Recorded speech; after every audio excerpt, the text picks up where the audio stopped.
Hi students, in this video we're going to introduce the idea of polynomials and in particular their equations.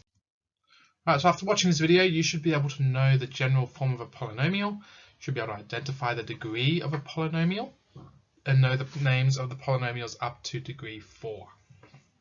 And then lastly, you should be able to use function notation with a polynomial and use that to evaluate the polynomial at some different values. Alright, so a polynomial is an expression of the form ax to the power n, bx to the power n minus 1, and so on, where you can see the powers are going down by 1 each time. Now n needs to be a positive integer. So it can be 5, 6, 10, whatever number you want. And these powers are also going to be positive whole numbers as well. Because if we start off with a power of, let's say 10, the next power down will be 9, 8, 7, 6, and so on.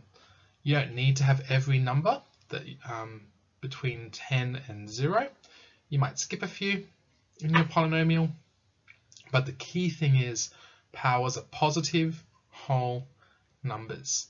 Now that n value can also be called the degree of our polynomial. Right, a, b, c, and d are all coefficients. They can be any real number, positive, negative, 0, fraction.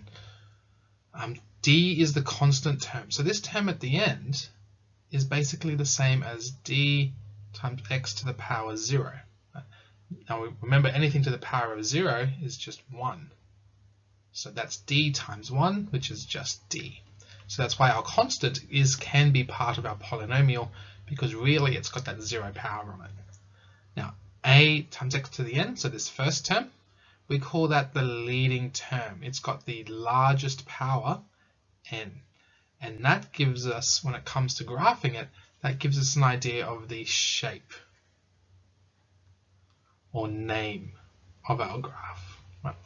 So that leading term, that degree, gives us a good indication of the shape and also tells us the name.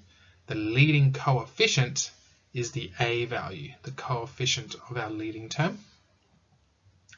And that gives us a clue as to direction. So like with our parabolas that we've covered previously, when a was positive, right, of our leading term, when a was positive, our parabola was going upwards, it was a minimum. When a was negative, it was going downwards and was a maximum.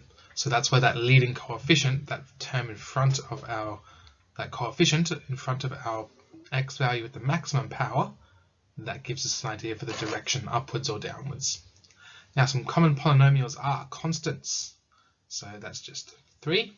That's the same as our x to the 0 example, and that's still a polynomial. Linear polynomials, so when we graph it, it looks like a line. We've done a lot of work with those. Quadratics, we've done some more work on. Quadratics have that x squared power in it. So linear is x to the 1. Constant is x to the 0. Cubic is x cubed. And then quartic is x to the 4. So those are the names of some common polynomials as well. And they change, the name of those polynomials change depending on the power of the leading term. Alright, so let's do some examples to decide whether the following expressions are polynomials or not. So the key thing with polynomials is those powers need to be positive whole numbers. So x cubed, that's fine. 10 is a constant, constants are fine. X to the 7, that one's fine. So that one, yes, it is a polynomial because it's got positive whole number powers. In this second example, we've got x to the power 4, that's fine. This next term, square root x, is the same as power half. So that is not a term that's permissible with a polynomial. We can't call x to the half a polynomial. So this is a no.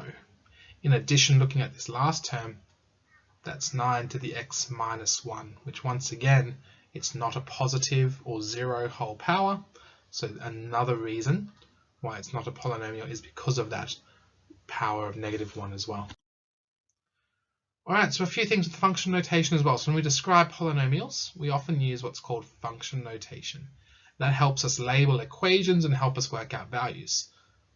So a polynomial with variable x can be called p for polynomial. And in brackets here, this is our variable that's in our equation. So our variable for this polynomial is x. Now, for example, p of x in this case is 2x cubed minus 3x. It's a cubic polynomial because it's got a power of 3, and it's definitely a polynomial because all the powers are positive whole numbers or 0. Now, when we look to calculate p of k, that's the value of our polynomial when we let x equal k, or when we substitute in k in for our variable. So for example, if we've got, going back to our polynomial in x, 2x cubed minus 3x, our polynomial at 3 means we just substitute in our value of 3.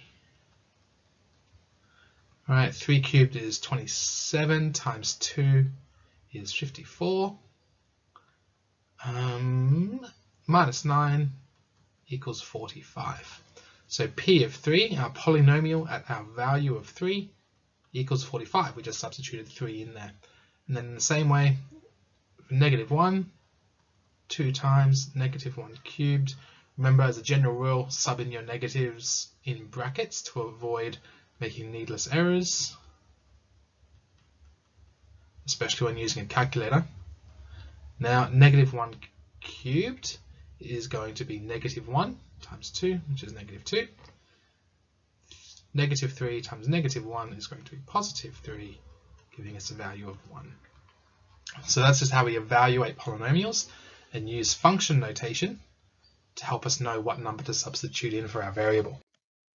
Alright, so after watching this video, you should be able to know the general form of a polynomial, discussed in that first slide, know the degree of the polynomial and the names, up to degree 4, again, that was from that first slide, and then the most recent one, use function notation with a polynomial and help to calculate values of our polynomial.